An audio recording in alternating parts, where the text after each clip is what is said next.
അദ്ദേഹവുമായി ബന്ധപ്പെട്ട കാര്യങ്ങൾ ഇപ്പോൾ ഇത് പൂർണ്ണമായും ഒരു ഹൈക്കോടതി നിരീക്ഷണത്തിൽ ഒരു പുതിയ ഇൻവെസ്റ്റിഗേഷൻ ടീം അന്വേഷിച്ചുകൊണ്ടിരിക്കുകയാണ്.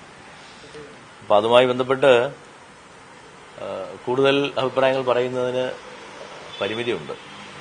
ഇന്നെന്തായാലും ബോർഡ് മീറ്റിംഗ് ഉണ്ട്. ബോർഡ് മീറ്റിംഗിൽ ഇത്തരം കാര്യങ്ങൾ സ്വാഭാവികമായും ഈ വിജിലൻസ് റിപ്പോർട്ടൊക്കെ ചർച്ച ചെയ്യണമല്ലോ. അത് ചർച്ച ചെയ്യും.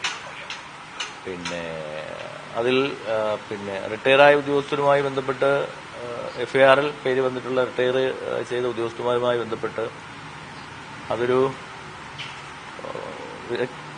വിശദമായ ചർച്ചയ്ക്ക് ശേഷമേ സ്ഥാപിക്കുകയുള്ളൂ. കാരണം കുറ്റവാളികളാണ് എന്ന് കോടതി ശിക്ഷിക്കപ്പെട്ടാൽ മാത്രമേ നമുക്ക് അവരുടെ പെൻഷൻ ആനുകൂല്യങ്ങളും അവരുടെ മറ്റ് റിട്ടയർമെന്റ് ആനുകൂല്യങ്ങളും ഒക്കെ എന്തെങ്കിലും നമുക്ക് പിടിച്ചു വയ്ക്കുവാനോ ഡിപ്പാർട്ട്മെന്റിലേക്ക് മുതൽ കൂട്ടുവാനൊക്കെ സാധിക്കുകയുള്ളൂ.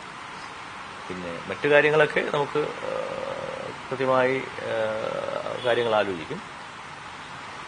അതാണ് പ്രധാനമായും പറയാനുള്ളത്. ഇപ്പൊ നിലവിൽ സർവീസിലുള്ള രണ്ടുപേരൊന്നും മുരാരി ബാബുവാണ്, അത് നേരത്തെ സസ്പെൻഡ് ചെയ്തു. പിന്നെ മറ്റൊന്ന് സുനിൽകുമാറാണ്. അപ്പൊ സ്വാഭാവികമായിട്ടും ഒരു നടപടി ആവശ്യമില്ലേ? സുനിൽകുമാറിന്റെ കാര്യം ഇന്ന് ബോർഡ് ചർച്ച ചെയ്യും. സുനിൽകുമാറിന്റെ കാര്യം എങ്ങനെയാണ് ചെയ്യേണ്ടതെന്നതിനെ സംബന്ധിച്ച് ഇന്ന് ബോർഡ് ചർച്ച ചെയ്യും.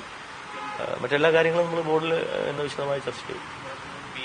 കഴിഞ്ഞ ദിവസങ്ങളിൽ ഈ സ്മാർട്ട് ക്രിയേഷനിലാണ് ഈ പ്രത്യേക അന്വേഷണ സംഘം പരിശോധന നടത്തിയത്. അപ്പൊ ഈ പരിശോധനയിലൊക്കെ രേഖകൾ കാണാനില്ല, തീ പിടിച്ചു പോയി എന്നൊക്കെയാണ് സ്മാർട്ട് ക്രിയേഷൻ അങ്ങനെ പത്രത്തിൽ വന്ന വാർത്തയാണ് എനിക്കുള്ളത്. അതൊക്കെ അന്വേഷിക്കട്ടെ. അതൊക്കെ അന്വേഷിക്കാനല്ലേ, അതൊക്കെ വിശദമായി അന്വേഷിക്കാനാണല്ലോ ഹൈക്കോടതിയുടെ മേൽനോട്ടത്തിൽ ഒരു അന്വേഷണ സമിതി വച്ചത്. തീർച്ചയായിട്ടും ഇതെല്ലാം സത്യം പുറത്തു വരും. കുറ്റവാളികൾ ശിക്ഷിക്കപ്പെടുന്ന കാര്യത്തിൽ തർക്കമില്ല. അതുണ്ടാവും, എന്തായാലും ഉണ്ടാവും. മകരവിളക്ക് തീർത്ഥാടനത്തിൽ കുറച്ചു കാലമേ ഉള്ളൂ. ഇനി 6 ആഴ്ചയാണ് ഈ അന്വേഷണത്തിന് സമയപരിധി. അപ്പൊ അപ്പോഴും ഒരു സംശയങ്ങളിൽ നിൽക്കുമ്പോൾ അത് തീർത്ഥാടനത്തെ ഏതെങ്കിലും തരത്തിൽ ബാധിക്കും? അല്ല, അതിന്റെ ഒരു വിഷയം ഇല്ലല്ലോ. കാരണം അതിനെ സംബന്ധിച്ചിടത്തോളം അങ്ങനെ ഒരു വിഷയമില്ലല്ലോ. സ്വാഭാവികമായും ഒരു അന്വേഷണ സമിതി വന്നു കഴിഞ്ഞു.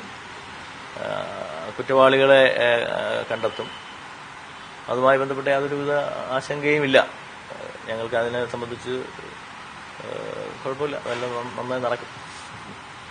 ഈ ആരോപണങ്ങൾ വന്നത് കൂടുതലും ഇടത് സർക്കാരിന്റെ സമയത്തുള്ള ഭരണസമിതികളും. പക്ഷേ ഈ ചില വാർത്തകൾ വന്നു, അതായത് ഈ യു.ഡി.എഫ് ഭരണകാലത്തും ഇത്തരത്തിലുള്ള ആരോപണങ്ങൾ ഉദ്യോഗസ്ഥനെതിരെ അച്ചടക്ക നടപടിയൊക്കെ വന്നിട്ടുണ്ട്.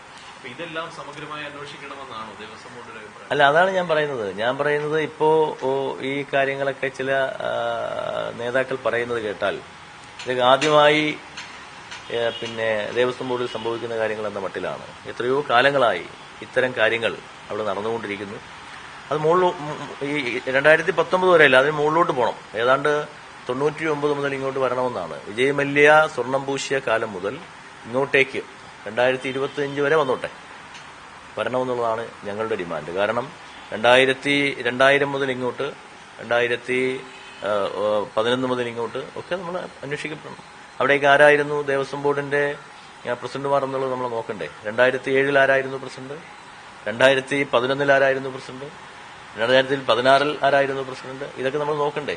ഇവരെല്ലാം ദിവ്യന്മാരും ബാക്കി ഇപ്പൊ വന്നവരെല്ലാം കള്ളന്മാരും എന്നുള്ളൊരു മട്ടിൽ ചില ആളുകൾ പ്രചരിപ്പിക്കുന്നുണ്ട്. അത് ശരിയാണോ തെറ്റാണോ എന്ന് അവർ ആത്മപരിശോധന നടത്തട്ടെ. ഞങ്ങൾ അതിനെ സംബന്ധിച്ചൊക്കെ ഒരു അന്വേഷണം നടക്കട്ടെ. ഞങ്ങൾ ആ ഒരു അന്വേഷണത്തിലേയും ഞങ്ങൾ ഭയപ്പെടുന്നില്ല. പ്രത്യേകിച്ച് ഹൈക്കോടതിയുടെ നിരീക്ഷണത്തിലാവുമ്പോൾ ഞങ്ങൾക്ക് കൂടുതൽ സന്തോഷകരമാണ്. കാരണം അതിനൊരു മേൽനോട്ടം ഹൈക്കോടതിയാണല്ലോ. ആരും ഒരു ആക്ഷേപവും പറയാനില്ലല്ലോ. അപ്പോൾ നന്നായി അത് നടക്കട്ടെ. അത് വേണമെന്നുള്ളതാണ് ഞങ്ങളുടെ അഭിപ്രായം.